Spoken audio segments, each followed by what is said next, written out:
Well, mga kapopong, si Vico Soto ay naging kilala bilang isa sa mga batang leader sa Pilipinas na nagbibigay diin sa transparency, pananagutan at reforma sa pamahalaan. Sa kanyang mensahe sa mga nagtapos ng University of the Philippines College of Law class, hinikayat niya ang mga bagong abogado at profesional na panindigan ang kanilang prinsipyo, labanan ang korupsyon at huwag maging bahagi ng sistemang maaaring sumira sa kanilang integridad. Isa sa pangunahing punto ng kanyang mensahe ay hindi biglaang nagsisimula ang korupsyon. Kadalasan, nagsisimula ito sa maliliit na kompromiso tulad ng pagtanggap sa maling gawain, pagwawalang bahala sa hindi patas na sistema, o pagpili ng pansariling interes kaysa sa kapakanan ng publiko.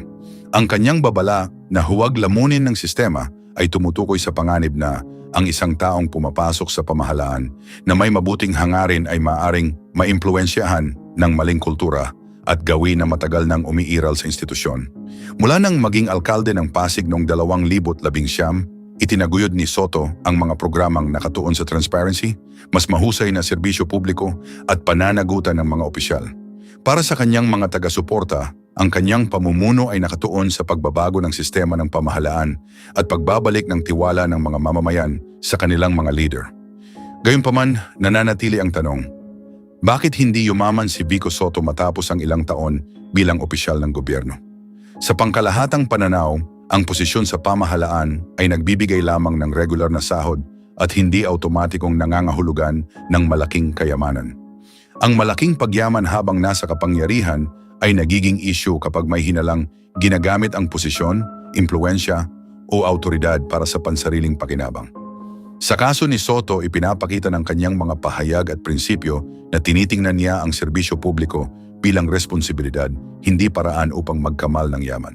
Isa rin sa mga dahilan kung bakit hindi naging pangunahing layunin niya ang pagyaman mula sa politika ay ang kanyang pinagmulan. Nagmula siya sa isang pamilyang may sariling pinagkukunang yaman mula sa industriya ng entertainment, kaya hindi niya kailangang gamitin ang posisyon sa pamahalaan bilang paraan upang magkaroon ng personal na yaman. Sa halip, pinili niyang pumasok sa politika upang magtrabaho para sa pamamahala at reforma.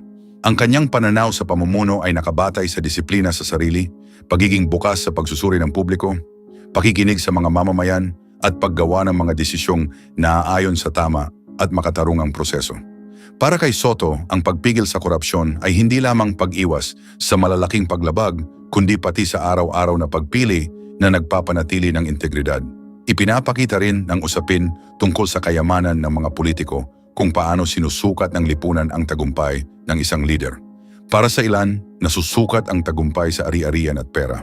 Para naman sa iba, nakikita ito sa mga pagbabagong nagawa, kalidad ng serbisyo at tiwalang naitatag sa publiko.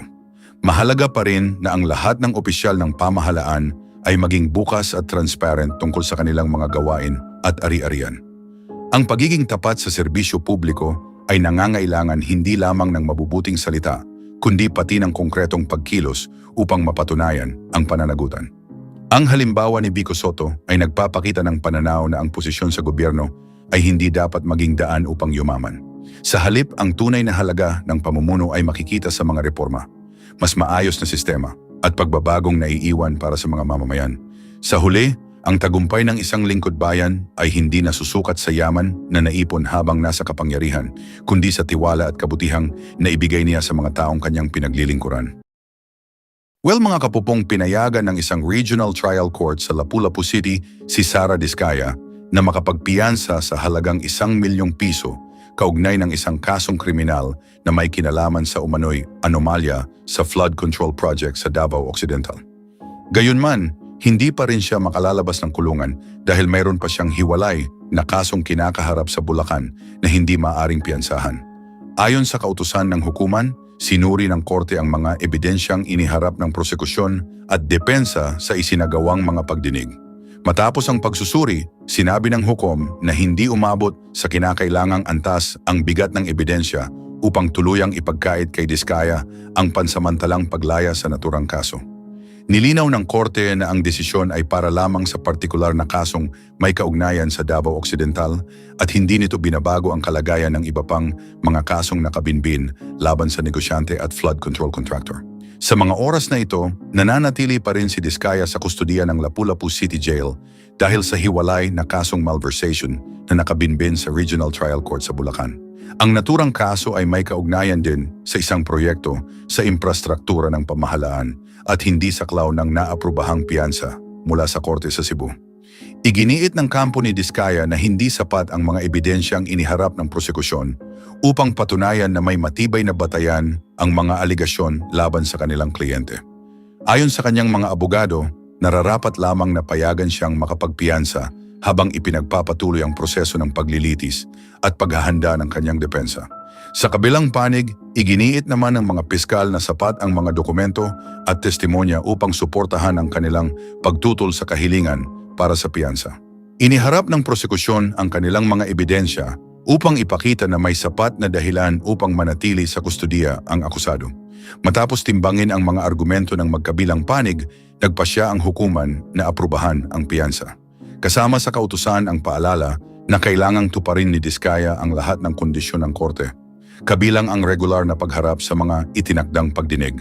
Nakaugnay ang pangalan ni Diskaya sa ilang investigasyon tungkol sa mga flood control project ng pamahalaan.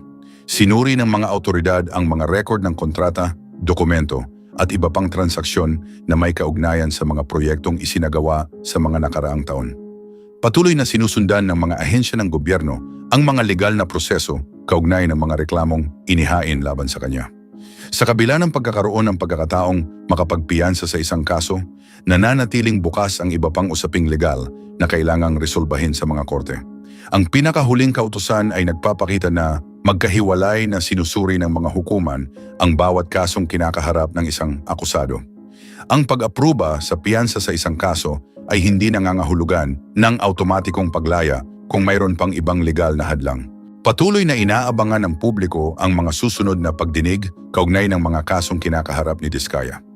Inaasahang susuriin pa ng mga hukuman ang iba pang ebidensya at testimonya mula sa magkabilang panig bago magkaroon ng pinal na desisyon sa mga naturang usapin. Ang proseso ng paglilitis ay magpapatuloy alinsunod sa mga umiiral na batas at pamamaraan ng korte. Pero mga kapupong sinabi ng mga autoridad na mahalagang maipagpatuloy ang investigasyon upang matukoy ang buong detalye ng mga aligasyon na may kaugnayan sa mga flood control project. Layunin ng mga hakbang na ito na matiyak ang pananagutan ng sinumang mapapatunayang lumabag sa batas at mapanatili ang tiwala ng publiko sa paggamit ng pondo ng pamahalaan.